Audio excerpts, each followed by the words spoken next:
Andrea Tenenti. Thank you very much for being with us. And these reports today are that peacekeeping forces have come under fire again. What more can you tell us?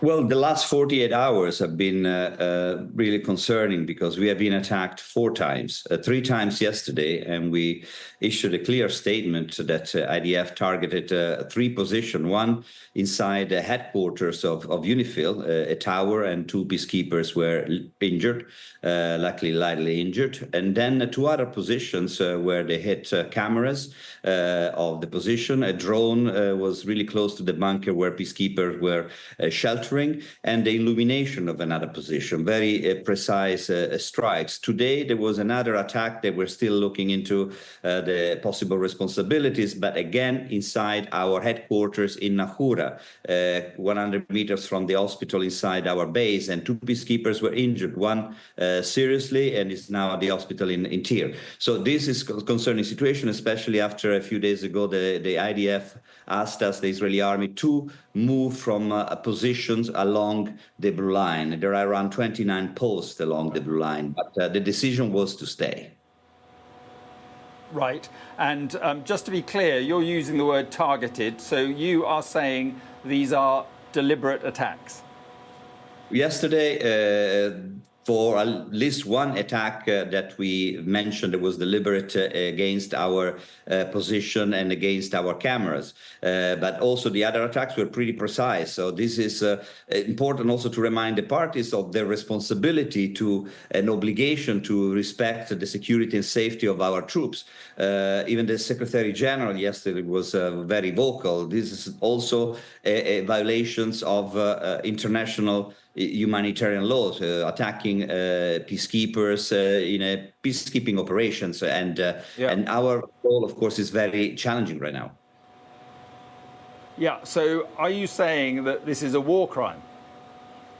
No, we said that this is a violation, a grave violation of international humanitarian law. We'll see later on, of course, will be up to the legal office of the UN how to characterize these attacks. This is what we've been saying at the moment. But what's relevant is that we need to operate in the south of Lebanon. We were told to leave. We decided to stay. There was an agreement with all the other troop contributing countries. And we are in the south at the request of the Security Council. The Security Council can decide right the peacekeeping mission and how to move forward, not member states.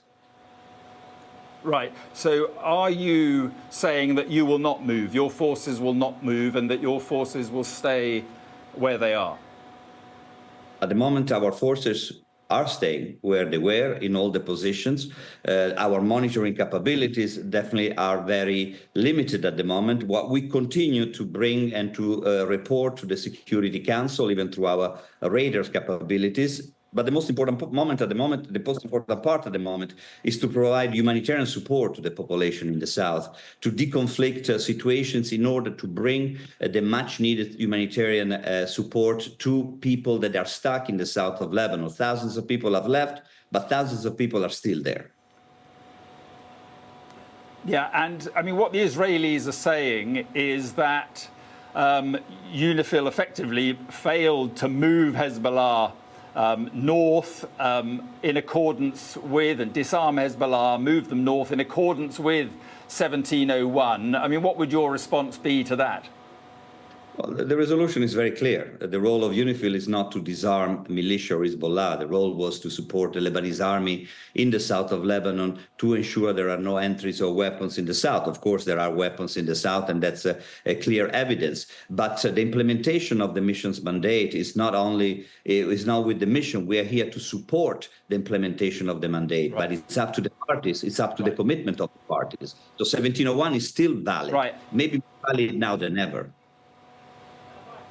Right, and just finally, what is your message to the Israeli forces tonight? I think our message is to everyone to deconflict, to de-escalate, urging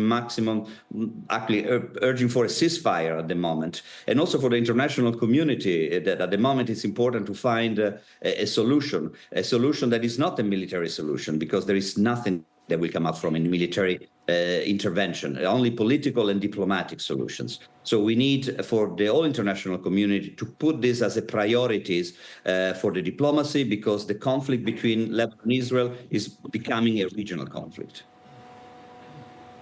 Okay, Andrea Tenenti, thank you very much indeed for your time. Thank you for coming on the programme.